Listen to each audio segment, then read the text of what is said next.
Hello everyone, welcome to our channel computer study zone. जैसा कि आपने देख लिया होगा, हम analysis and design algorithm subject की शुरुआत करने वाले हैं। आपने सिलेबस पूरा अच्छे से टॉपिक देख लिए होंगे कि हम कौन कौन से टॉपिक्स कवर करने वाले हैं, कौन कौन से टॉपिक हम यहाँ पे समझने वाले हैं। तो सबसे पहले हम बात करते हैं कि एल्गोरिथम क्या होती है। एल्गोरिथम एक स्टेप बाय स्टेप प्रोसेस है, या हम कहें कि एक फॉर्मूला है जिसकी हेल्प से किसी भी प्रॉब्लम को सॉल्व करने के लिए किया जाता है कि हम उसकी हेल्प से एक प्रॉब्लम को सॉल्व कर रहे हैं। एल्गोरिथम एक प्रोसीजर है जिसका कुछ रूल्स होते हैं, जिसे कि आप इंस्ट्रक्शन भी कह सकते हैं। इन्हें एक के बाद एक स्टेप में लिखा जाता है।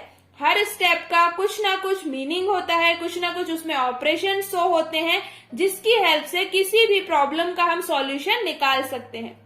डेली लाइफ में तो हम जो भी वर्क कर रहे होते हैं वो एल्गोरिथम के अकॉर्डिंग ही होता है, फिर चाहे वो खाना बनाना हो या फिर आपका ऑफिस वर्क हो या आपका डेली रूटीन हो, ये सभी एल्गोरिथम के अकॉर्डिंग ही होते हैं। लेकिन अगर से हम बात करें कि कंप्यूटर साइंस में प्रोग्रामिंग लैंग्वेज में एल्गोरिथम कैसे यूज होती है, इसके अलावा हम एल्गोरिथम का यूज और देखें तो फ्लो चार्ट बनाने में, सॉफ्टवेयर इंजीनियरिंग में, ऐप डेवलपमेंट में, सर्च इंजन में भी एल्गोरिथम का यूज होता है। ठीक है, उसके बाद फेसबुक आप जब यूज करते हैं, गूगल आप यूज करते हैं, इन सभी में एल्गोरिथम्स लगी होती हैं। एल्गोरिथम के बेसिस पर ये वर्क करते हैं। ठीक है, आपको कुछ अगर से रेटिंग्स डालनी है, कुछ सर्चिंग के बेसिस पर हम देखें तो यहाँ पर भी एल्गोरिथम का यूज होता है। हम बचपन से जो यूज करते आ रहे हैं मैथमेटिकल प्रॉब्लम, इसको सॉल्व करने के लिए हम जो फॉर्मूला यूज करते थे वही एक एल्गोरिथम है। इसके अलावा सूडो कोड लिखने में, आर्टिफिशियल इंटेलिजेंस में, स्पेस रिसर्च में एंड रोबोटिक्स, ये डिफरेंट फील्ड्स मैंने आपको बताई जहां पर एल्गोरिथम का यूज होता है। आप कह सकते हैं कि एल्गोरिथम का यूज सभी जगह पर होता है, हर प्लेस पर एल्गोरिथम होती है और उसी के अकॉर्डिंग वर्क होता है। हम एल्गोरिथम का यूज करते हैं जिसके जो भी प्रॉब्लम हमें दी हुई होती है उसे हम स्टेप बाय स्टेप सॉल्व कर सकते हैं। इसकी हेल्प से ये क्लियर हो जाता है कि जो हमने स्टेप्स हमने फॉलो करी हैं वो एग्जीक्यूट होंगी और हमें एक डिजायर आउटपुट देंगी।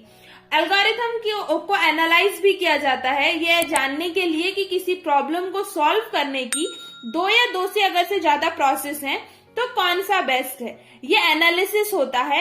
ये एनालिसिस किया जाता है टाइम एंड स्पेस की बेसिस पर। कौन सी एल्गोरिथम लिखने में कितना टाइम लग रहा है, कितना स्पेस लग रहा है, कितने स्पेस की रिक्वायरमेंट है, जब हम ये कंपैरिजन करते हैं उस बेसिस पर एनालाइज होता है कि कौन सी एल्गोरिथम बेस्ट जा रही है। इसके बाद हम समझते हैं कि एल्गोरिथम की कौन कौन सी कैरेक्टरिस्टिक्स होती हैं।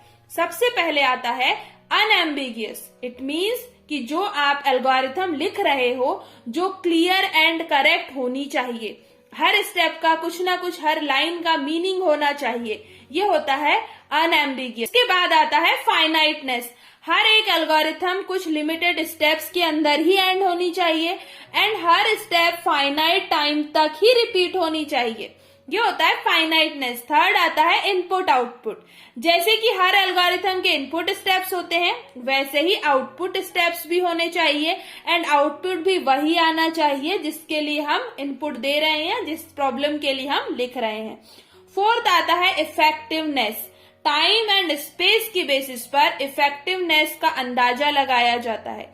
अगर एल्गोरिथम कम टाइम में एंड कम स्पेस में लिखी जा रही है या फिर कम टाइम में एग्जीक्यूट होती है, कम स्पेस में रन होती है, तो इसे ही इफेक्टिवनेस कहते हैं।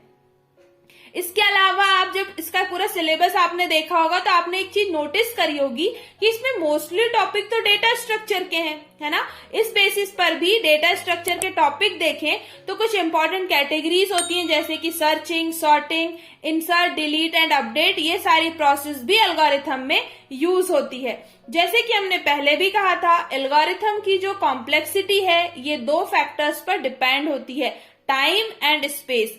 Time complexity means program run होने में कितना टाइम लग रहा है एंड स्पेस कॉम्प्लेक्सिटी का मतलब होता है कि कंप्यूटर के अंदर प्रोग्राम को एग्जीक्यूट होने में कितना स्पेस चाहिए, उसे हम कहते हैं स्पेस कॉम्प्लेक्सिटी। अब आप लोगों के लिए एक वर्क है जिसे आपको सॉल्व करना है अपनी कॉपी में। इतनी सारी चीजें हमने समझ ली, सारे कॉन्सेप्ट हमारे क्लियर हो गए। अब इसके बाद हमें एक एल्गोरिथम लिखनी है। वो एल्गोरिथम आप पर ही होगी, आपको अपने आप पर ही लिखनी है।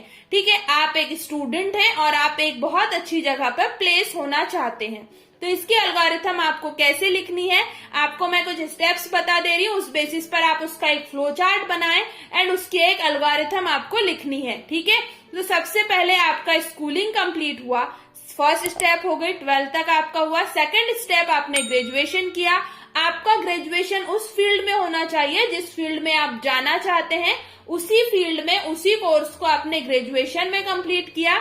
उसके बाद आता है कि आपको किस कंपनी में जाना है, किस इंडस्ट्री में जाना है या किस गवर्नमेंट एग्जाम में जाना है, आपका वो क्लियर हो जाए। वो आपने क्लियर कर लिया, फोर्थ स्टेप में आप थर्ड स्टेप में वो कर दें। उसके बाद आपको उस प्रोसेस से फॉलो होकर के आपको जहां जॉब चाहिए थी, आपको वो जॉब मिल गई। एज अ इनपुट आपने ये सारी चीजें दी। आपकी प्रॉब्लम थी आपको बहुत अच्छी जगह पे जॉब चाहिए या इस पर्टिकुलर कंपनी में जॉब चाहिए, तो उसके लिए अगर से आप किसी स्टूडेंट को या अपने जूनियर को या जिसे भी आप प्रोसेस बताना चाहें तो आप एल्गोरिथम के थ्रू बता सकते हैं। तो आपको ये एल्गोरिथम आपकी कॉपी में नोट डाउन करनी है। आई होप कि एल्गोरिथम के बारे में जितनी भी चीजें हमने समझी, जो भी वर्ड्स, जो भी टर्म्स हमने यहाँ पे डिस्कस किए, आपको अच्छे से समझ आए होंगे। इसके बाद जो भी हमारे टॉपिक्स आते हैं सिलेबस के अकॉर्डिंग, जो हमने पहले भी डिस्कस कर लिया है, आप वो चीजें जाके देख लें। उसके अकॉर्डिंग हम और भी टॉपिक्स पर यहाँ पर डिस्कस करेंगे। वीडियो अच्छा लगा है तो इसे लाइक कर दो, चैनल को सब्सक्राइब कर दो। आपने अभी तक सब्सक्राइब नहीं किया है तो आपको एनालिसिस एंड डिजाइन एल्गोरिथम की कंप्लीट प्लेलिस्ट यहाँ पे मिलने वाली है। ये फर्स्ट लेक्चर है, इसके बाद हम और भी चीजें यहाँ पर डिस्कस करेंगे। Thank you.